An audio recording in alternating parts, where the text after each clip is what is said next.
This channel supports Extra Life in its efforts to raise money for the Children's Miracle Network. For more information about how to donate and join in their efforts, go to the link displayed here. Extra Life. Play games, heal kids. What up, everybody? This is your boy Black Magus, and so we had an interesting week in gaming. In particular, from Sony, we got some news that seemed to set the internet on fire, and I waited a couple of days to do this video because I wanted to kind of see the internet blow up, to be quite honest. I was being kind of a dick, so to speak, in a way, I guess, because I was just waiting to see everybody like lose their shit and have a laugh at it. Because if you don't know, Sony announced that they will not be attending 2019's E3, marking the first time in 24 years that Sony has not been at E3. In fact, I believe this might be the first time in the entire show's history, maybe? I'm not sure about that. If anybody knows, let me know. But Sony has declined on doing a presentation and having a booth at E3 this year. Now, a lot of people are upset, feeling like Sony is not doing what they need to do. They feel like Sony is starting to slip. They're not carrying their message well. They're making mistakes because they're in the lead by a significant amount this generation, sales-wise, that they're letting their hubris get the best of them, and just a lot of different negative things. To which I say, chill out, calm down, relax. I've also saw some people like kind of berate Sony for doing this, calling them copycats, generally because Nintendo pretty much pulled out of E3 a couple of years ago. Technically they hadn't, because they still host their booth, I believe. If I'm not mistaken, don't Nintendo still host their booth? Again, if someone knows, let me know. But Nintendo, generally speaking, didn't do the press conference thing at the least. You know, they've been pretty solid with their Nintendo Directs that people seem to tune into a lot, and it's worked very well for them. They do the Treehouse thing. Actually, they were at E3 because people were playing Mario that one year, I remember. So yeah, they I don't think Sony's doing the booth at all, which Nintendo usually does at the least. But anyway, I digress. But people are saying that Sony's basically just copycat Nintendo because Nintendo has the Directs and Sony's just basically going to ape off of them, which I guess. But see, here's the thing.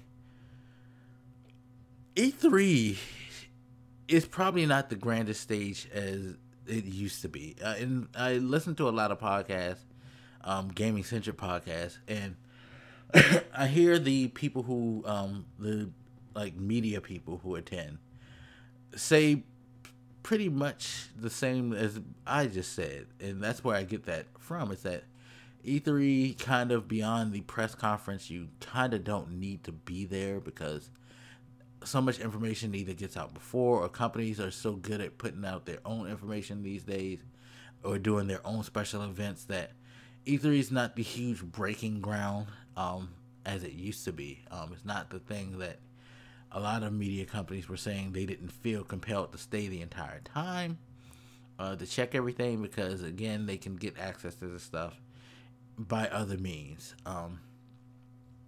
And so being a company like Sony and you're spending all this money because the floor space for E3 is very, very expensive. And I'm not saying Sony can't afford it. I mean, mind you, Sony as a business as a whole might be in that position where they can't afford it, considering all the bankruptcies or like the failed departments they've had.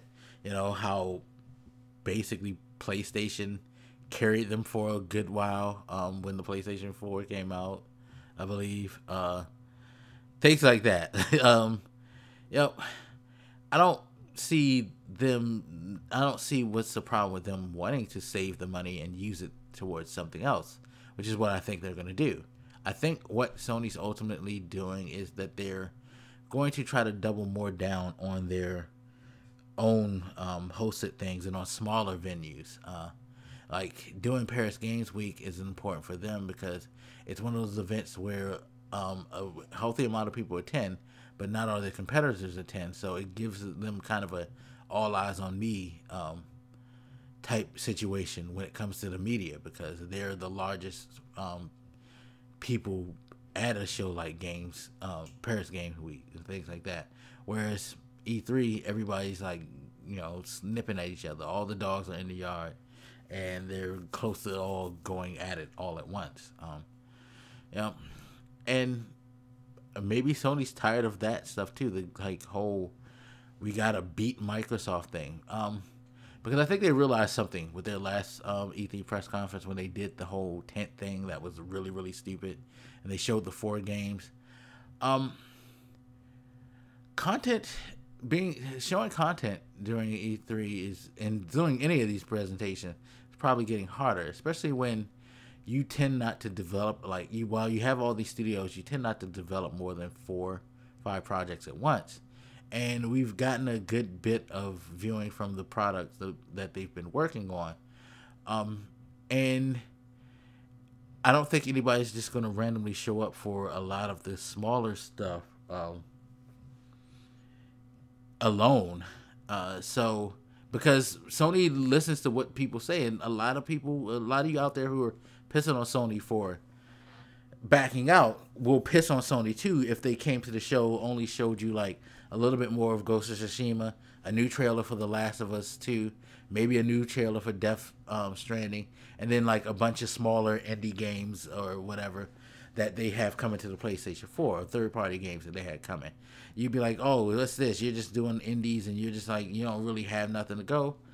Sony's aware of that narrative, I believe, and I believe that they're looking to control the narrative more by containing things to their own events. In fact, I really do think that they're going to do something for E3. It's just not going to be E3 proper. It's going to be a la EA Play or something like that. Another point why I get why Sony did what they did, and I'm not so upset, is that they've already announced, yes, we're working on the PlayStation 5. Cool. We know that. We also know that Microsoft is working on the platform, and we all know that Microsoft is preparing themselves diligently to drop all of this information on E3 to take the first shot in the war, so to speak. It's why when Sony announced that they weren't coming, that Microsoft immediately rushed the press and said, yeah, we're going to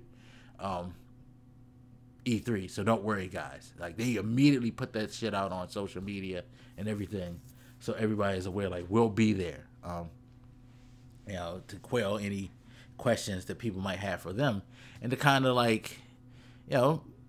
take a jab, saying, hey, at least we're showing up, which is cool. But Sony knows that Microsoft's going to come with the big guns. They've been eating up significant studios, and they're preparing themselves for the next gen console. That console is going to be announced in 2019. It's probably going to be done at E3. And so Sony's like, you know what? We're probably not going to announce the PlayStation 5 then. So we're just going to chill. And we're just not going to be involved in that. Let them win, or quote unquote, let them have it. And I think that's a very valid strategy to take, because you don't want to get into that pissing war again, especially if you're not ready. And I think Sony knows they're not ready. And they remember the last time they came to E3 without anything to say about a console, and Microsoft dropped the announcement for a console. What happened? Well, the 360 is still one of the most revered consoles right now by a lot of people. And part of that magic happened because they made their announcement publicly, while Sony comes out there and tries to follow that with just current gen content, which is what I think Sony would have done had they gone to E3. They would have did stuff for just current gen and not mentioned the PlayStation 5, and people would be barking at them for not doing so.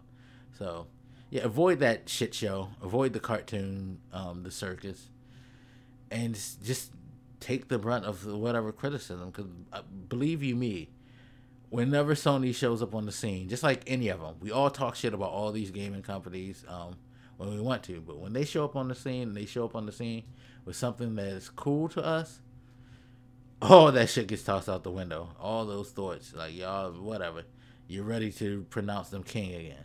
You know what I mean? So it's like, yeah, it's not that big deal, but you know, people will make it that big deal. But it is definitely interesting to see them maneuver away from the big grand show and possibly head towards more self-contained things. Like, a lot of y'all don't remember, the PS4 wasn't announced at E3. It was announced at a private Sony meeting, which a lot of people thought was just going to be about release dates for certain games and quarterly earnings shit. And like, bam, Mark Cerny out there showing you the technology of the PS4, like, and Microsoft sitting there like, what the fuck? So Sony, you know, knowing that Microsoft is doubling down on the Xbox One X and future projects with these studios, you don't have to worry that much. I think it's safe to say that what Microsoft's going to bring is going to be good, probably great, but predictable. Whereas Sony, you didn't know what they were going to bring. They didn't know what they were going to bring because, again, PX experience was canceled. Mainly because they didn't want to just regurgitate shit. So, yeah, it's going to be interesting to see what's going to happen in 2019 gaming-wise, because I can't imagine how much salt is going to be poured from all platforms over Sony. I mean, but hey, it is what it is. I don't find it particularly as devastating as others, but you know, hey, it makes for some good internet drama to talk about, right? Always good for clickbaiting. Anyway, as always, you guys, feel free to hit me up. Let me know what you think, and I'll holler at you later. This your boy Black Megas, and I'm out. Deuces.